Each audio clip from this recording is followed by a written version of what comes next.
Abis Fulani naga ana ta tagin dina a gidan gayen nan mai suna Abis Fulani. Ai ni bari ku da zan gaya muku mai Abis Fulani ya min billahi lazi kare ba ya ba. Ji nake shine mai jin wannan turancin dan Uganda dan America dan kasar waje. Ba shine wanda ya kawo labarin cewa da China da America sun ce za su rufe TikTok ba. Billahi lazi a lokacin da na ji bayanin nan daga bakin wannan gayen Abis Fulani wallahi Allah tun lokacin a cikin kwanakin nan bana jin daɗin yanayi na. Kuma an the end of the day sai na ƙara kutsawa sai na ji yana cewa wai ai sun ce kaza ban gane ba saboda na ji maganganun da yake yi a ciki akwai turanci.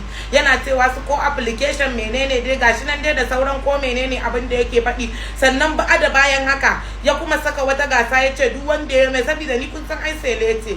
Sai duk wanda ya mai comment ba ai mai liking ba wani kuma bai yi comment din zai bada 20,000. To ni abin da yasa ban je na yi ba saboda ina buƙatar 20k din nan. Abin da yasa ban je na yi ba saboda ni sele ce. Celebrity ce ni ba mutunci in je in yi comment a page ɗinsa a ganna a ce na zo yawon maular 20,000.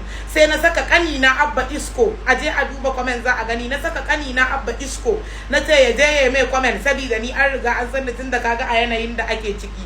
Ka je ka yi comment idan mun ci kaza ba wanda ya san ka kai kuwa. In kai comment ba wanda zai ma lakin ko ya ma comment a kai. Amma ni idan nayi wani da hau da masifa ma zai je ya min lakin din kai ka je ka yi. Yaron nan ya je ya comment ɗinsa wallahi babu wanda ya mai comment sannan kuma babu wanda ya mai lakin. Amma shiru kake ji kuɗin biya bugawan shanu da ni da bawan Allah na haka muka zuba ido muna kallo amma babu komai duk gida ce mu dai mun yafe wallahi tallahi Allah dai ya kiyaye gaba kawai dai zamu wallafa sakon mu na bamu ji daɗi ba amma al'amarori ne da yawa saboda ni ma nawun yanzu na zama sebe.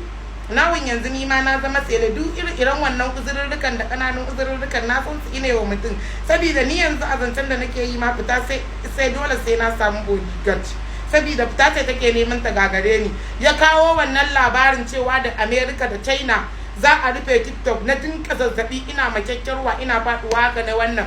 Sannan kuma yau na tashi naga sai tagin dina ake yi a gidansa na je na ƙara gano wani abubuwa gabaki ɗaya Abis Fulani ya rikita mana hankali.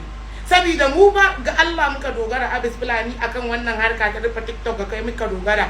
Tunda ni dai ba turanci nake ji ba ɗaya kenan. Ba wani yare da nake ji sama da wanda nake yi a cikin bakina. To dole kai muke bi mu juya ake ciki a wani hali muke ciki. Dan Allah ko yaya ne Abis Fulani ka kamanta mana adalci. Ko ba gaskiya bai kamanta mana adalci. Ta yanda idan mun ji wata hirar za mu dan dinga jin sanyi a cikin zuciyarmu ba hirar da za mu ji ɗaci ko wani abu ba. Na dai gaya maka da Allah muka dogara ga kai muka dogara akan wannan sha'ani na rufe TikTok saboda kai ne bature a cikin mu. Kai ne dan America dan Uganda mu ba ma ji ko ba gaskiya ba.